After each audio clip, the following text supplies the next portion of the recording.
ஒரு சூப்பர் ஃபுட்டை பற்றி நான் பேச போகிறேங்க. என்னது சூப்பர் ஃபுட்டா அப்படின்னு உங்களுக்கு எல்லாத்துக்குமே ஒரு கேள்வி வரும். ரொம்ப சிம்பிளான ஃபுட்டு தாங்க. ஆனால் இது சூப்பர் ஃபுட்டுன்னு இன்றைக்கி எல்லா இடத்துலையும் எல்லா நாட்டிலையும் ப்ரொமோட் பண்ணிட்டு வந்துட்டுருக்காங்க. அது வேறு ஒன்றும் இல்லைங்க, நம்ம ஊர் தேங்காய் தாங்க.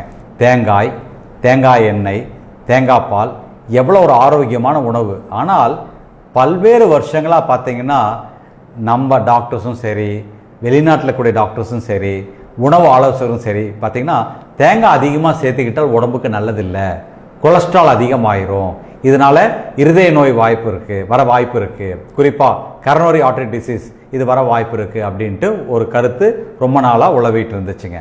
உண்மையிலே சொல்ல போனால் தேங்காயில் நேரடியாக கொலஸ்ட்ரால் இல்லைங்கிற விஷயம் இன்னைக்கு வரைக்கும் நிறைய பேருக்கு புரியறது இல்லை, சொன்னாலும் ஏற்றுக்க மாட்டேங்கிறாங்க. என்ன காரணம் பார்த்தீங்கன்னா கொலஸ்ட்ரால் அப்படிங்கிறது ஒரு அனிமல் சோர்ஸ்லேருந்து மட்டும்தாங்க கிடைக்கும்.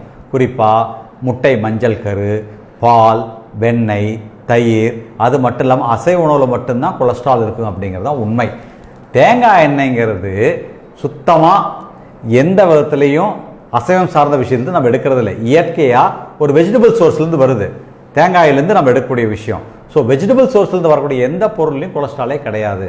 அது மட்டும் இல்லாமல் பார்த்தீங்கன்னா தேங்காய் எண்ணெய் பார்த்தீங்கன்னா ஒரு தாய்ப்பாலுக்கு சமமாக இருக்கக்கூடிய ஒரு விஷயம், தாய்ப்பாலுக்கு ஈக்குவலாக இருக்கக்கூடிய விஷயம்ட்டு முன்னாள் மேங்களூர் யூனிவர்சிட்டியினுடைய விசி, அதாவது வைஸ் சான்சலர் டாக்டர் B.A. மேக்டே பல முறை சொல்லியிருக்காங்க.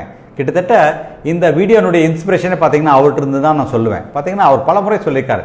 என்ன காரணம் பார்த்தீங்கன்னா தேங்காய் எண்ணெயில் இருக்கக்கூடிய ஒரு கொழுப்பு அமிலம், அதாவது மோனோலௌரிக் ஆசிட், இதே கொழுப்பு அமிலம் தான் தாய்ப்பால்லையும் இருக்குது. இன்னும் சொல்ல போனால் தாய்ப்பாலில் இருக்கக்கூடிய இந்த மோனோலௌரிக் ஆசிட் அமிலம் தான் இந்த தேங்காய் எண்ணெயில் இருக்குது.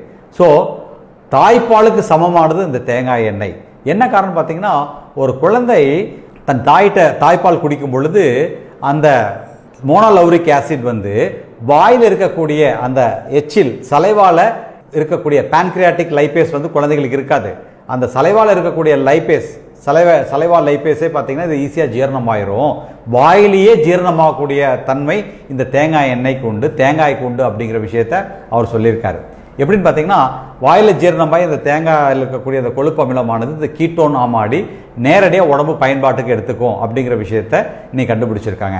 அந்த அளவுக்கு தாய்ப்பாலுக்கு சமமாக இருக்கக்கூடிய இந்த தேங்காய் எண்ணெயோ இல்லை தேங்காய் பாலோ தேங்காயோ நம்ம பயன்படுத்துறதை குறைச்சிக்கிறோம். கேட்டால் கொலஸ்ட்ரால் அதிகமாயிரும், உடம்புக்கு கெடுதல்னு நினைக்கிறோம். அப்படி கிடையாதுங்க. இன்னைக்கு பார்த்தீங்கன்னா அல்சைமர் நோயால் பாதிக்கப்பட்ட பல்வேறு நபர்களுக்கு இன்னைக்கு தேங்காயை நிறையா கொடுக்குறாங்க.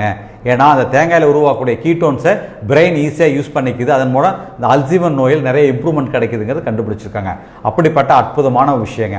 அது மட்டும் இல்லாமல் பார்த்தீங்கன்னா கேரளா இருக்கக்கூடிய பல்வேறு ஆண்களும் பெண்கள் பார்த்தீங்கன்னா குளிக்க போகிறதுக்கு முன்னாடி தலையிலேருந்து கால் வரைக்கும் இந்த தேங்காய் எண்ணெய் நல்லா தேய்ச்சிட்டு போய் குளிச்சுட்டு வருவாங்க. கேரளாவில் பார்த்தீங்கன்னா நிறைய பேருக்கு தோல் நோயே இருக்கிறது இல்லை. காரணம் இந்த தேங்காய் எண்ணெய் பார்த்தீங்கன்னா ஒரு அற்புதமான கிருமி நாசினியும் கூட. அது மட்டும் இல்லாமல் தோலை நல்லா வனப்பாக வச்சுக்கும். ஒரு தேங்காய் எண்ணெய் அற்புதமான கண்டிஷனரும் கூட. முடியை ஆரோக்கியமாக போஷாக்காக வச்சுக்கிறக்கும் இது உதவியாக இருக்குது. ஆரோக்கியமாக போஷாக்கானா ஒரு பளபளன்னு ஒரு லஸ்டராக முடி ஒன்றோட ஒன்று ஒட்டாமல் அவ்வளோ அற்புதமாக வச்சுக்கூடிய ஒரு அற்புதமான கண்டிஷனராக இது விளங்குது. அப்படிப்பட்ட தேங்காய் எண்ணெயை நாம் தவறாக புரிஞ்சுக்கிட்டு தேங்காயை பயன்படுத்துறதையும் தேங்காய் எண்ணெய் யூஸ் பண்ணுறதையும் நம்ம குறைச்சிக்கிறோங்க.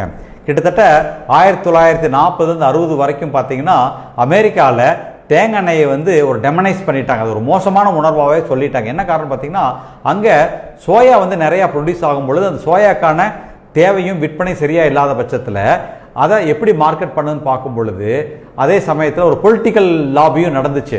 அடுத்த எலெக்ஷனில் ஒரு பிரசிடென்ட் செலக்ட் ஆகி வரோம்னா இந்த விவசாயிகள் சோயா பீன்ஸை உற்பத்தி பண்ணக்கூடிய விவசாயிகளுக்கு அது ஒரு நல்ல பிஸ்னஸ் நடக்கணும் அப்படின்னு என்ன பண்ணலாம், தேங்காய் எண்ணெய் மோசம் அப்படின்ட்டு ஒரு 4-5 விஞ்ஞானிகள் சொல்ல வச்சாங்க. அப்போ என்ன ஆச்சு, உலகம் முழுவதும் தேங்காய் எண்ணெய் தவறான ஒரு விஷயம்னு பரப்பப்பட்டது. அதனுடைய தேங்காய் எண்ணெயுடைய பயன்பாட்டு குறைஞ்சிட்டு வந்துச்சு. ஆனால் கேரளாவில் பார்த்தீங்கன்னா எல்லா விஷயத்தையும் தேங்காய் எண்ணெய் பயன்படுத்துனாங்க.